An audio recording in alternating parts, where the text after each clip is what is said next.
4 दिनों के बाद भी ये निशान अभी तक मौजूद है। इससे आप पता लगा सकते हैं कि सामने वाले ने कितना ज़ोरदार प्रहार किया है। चौथा स्तंभ, देश का चौथा स्तंभ, और चारों स्तंभ भारत के संविधान को, नागरिकों को जीने का अधिकार देती है। ये 4 लोग बैठे हुए हैं, ये चारों पत्रकार हैं।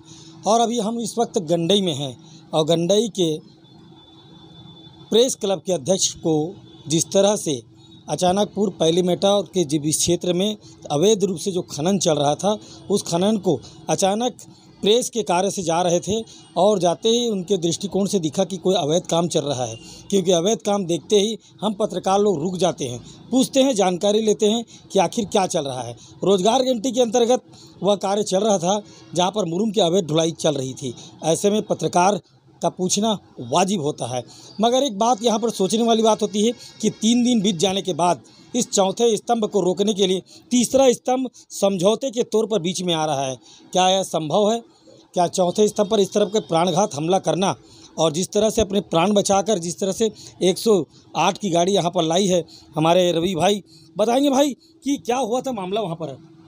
मामला ये था भैया कि दिन मंगलवार को 20 तारीख को सुबह लगभग 8 बजे हम लोग, मैं अपने साथ 2 साथी रत्नेश कुलदीप और नंद किशोर साहू जी के साथ मोहगांव जा रहे थे किसी समाचार के कवरेज के लिए। जैसे ही हम लोग अचानकपुर चौक पहुँचे, उसके कुछ दूरी पर सड़क के किनारे में एक तालाब है, शासकीय तालाब।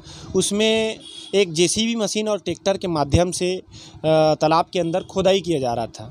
उस मामले को देखकर हम लोग रुके वहाँ पर। उसके बाद तालाब के अंदर गए और अब वहाँ अंदर जाने के बाद ड्राइवर से पूछे कि क्या चल रहा है, तो बताया कि भैया मुरिम खोदाई कर रहे हैं और ट्रैक्टर नरसिंह साहू ग्राम पंचायत अचानकपुर के सरपंच का है और हाईवा जेसीबी भी उन्हीं का है, आप उनसे बात कर सकते हैं। उनके ड्राइवर ने फ़ोन लगा के बात कराया तो मैं पूछा कि भैया यहाँ पर तालाब के अंदर गहरीकरण का काम चल रहा है और उसमें मुरुम निकाल रहे हो, क्या है मामला? तो सरपंच नरसिंह साहू का उतना समय जवाब आया कि मेरा काम है, मैं आपको आके बताता हूँ। और उसके बाद उस पूरे घटनाक्रम की जानकारी मैं तत्काल गंडई के तहसीलदार TR वर्मा जी को दिया और उनको बताया कि सर, अचानकपुर पंचायत क्षेत्र में सड़क के किनारे एक शासकीय तालाब है जिसमें लगभग कुछ दिनों पहले मनरेगा का कार्य हुआ है। उसमें जेसीबी मशीन और ट्रैक्टर के माध्यम से खोदाई हो रही है और मुरुम निकाला जा रहा है। इस मामले पर तत्काल कार्यवाही करिए और कार्रवाई करके जानकारी लेकर क्या है मामला उसको देखिए। बताया गया कि ASTL की मीटिंग है और मैं उस मीटिंग में जा रहा हूँ। मैं क्षेत्र के पटवारी और RI को तत्काल वहाँ पर मौके पर भेजता हूँ और पटवारी को आपको नंबर भेजता हूँ। उनके द्वारा तुरंत WhatsApp के माध्यम से मेरे को नंबर दिया गया पटवारी का और उसके बाद मैं पटवारी को लगाया। पटवारी बताया कि भैया मैं छुई खदान में रहता हूँ, मेरे आने में लगभग 2.5 घंटा लगेगा। तो मैं पटवारी को ये भी बोला कि सर, आपका कार्य क्षेत्र अचानकपुर है, आपका मुख्यालय अचानकपुर पंचायत है, आप छुई खदान में इतना दूर क्यों रहते हो? वो अपना पारिवारिक परेशानी बताया। तो मैं निवेदन किया कि सर, ये घटना अभी चालू है यहाँ पर और आपको आने में 2 घंटा लगेगा, 2 घंटा में तो मामला गाड़ी वाला ले जाएगा, आप जल्दी करिए। उतने में वो फ़ोन रखा और ठीक है भैया आ रहा हूँ करके फ़ोन रख दिया। उसके बाद लगभग आधा घंटा बाद सरपंच नरसिंह साहू ग्राम पंचायत अचानकपुर और ग्राम पंचायत मोहगांव के जगन्नाथ वर्मा, ये दोनों अपने 15 से 20 साथियों के साथ लकड़ी और एक टंगिया लेकर आए और वहाँ आते ही हमसे कुछ बात नहीं किए, सीधा आते ही हम लोगों के ऊपर हमला कर दिए और मारपीट करने के बाद एकदम अश्लील गाली गलौज करना, धमकी देना और जो उनका जो हरकत था उसका कुछ क्लिप हमारे पास वीडियो में के माध्यम से था। और उसके आधार पर उसके बाद एक नरसिंह साहू के जिसके बाद मैं वहीं पर बेहोश हो गया। बेहोश होने के बाद कुछ लोगों के द्वारा और मेरे पत्रकार साथियों के द्वारा मेरे पैलीमेटा हॉस्पिटल ले जाया गया।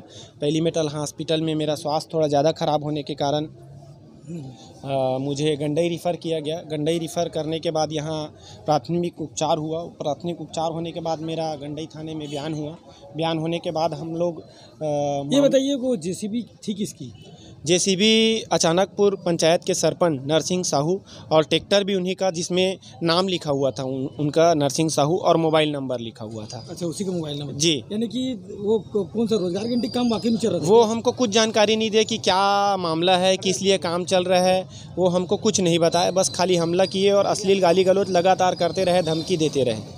तो आप किस में गए थे वहाँ पर? हम लोग बाइक के माध्यम से गए थे और उनके द्वारा मारपीट के दौरान मेरा एक गले का चैन छीना गया और मेरा मोटरसाइकिल छीना गया। मोटरसाइकिल को 20 तारीख सुबह 9 साढ़े 9।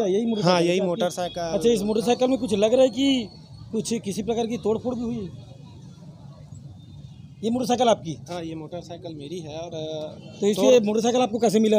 मोटरसाइकिल मेरे पुलिस के माध्यम से मिला है। पंचनामा करके पुलिस वाले लाए थे। पुलिस ने पंचनामा किया? हाँ, पुलिस ने। तो पंचनामा क्यों किया इसका?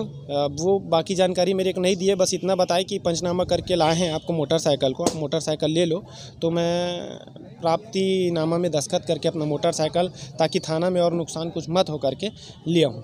ये देख लीजिए कि एक प्रेस वाला अपने लेखनी के माध्यम से सरकार को किस तरह से वहाँ पर रोका गया और 3 दिन के अस्पताल के बाद आज भी हमने देखा है कि उसके पैरों पर निशान है। ये हमला चौथे स्तंभ पर है और चौथे स्तंभ खामोश नहीं बैठेगा। वो बताएगा कि चौथे स्तंभ की ताकत क्या होती है। सत्ता हिलाने की ताकत रखते हैं हम लोग, सत्ता पर बैठाने की क्षमता रखते हैं हम लोग। और इस तरह अगर कोई चौथे स्तंभ पर कोई प्राणघात हमला करेगा तो हम छोड़ेंगे नहीं। पंचायत नियोजन के साथ राजू सोनी, राजनांदगांव।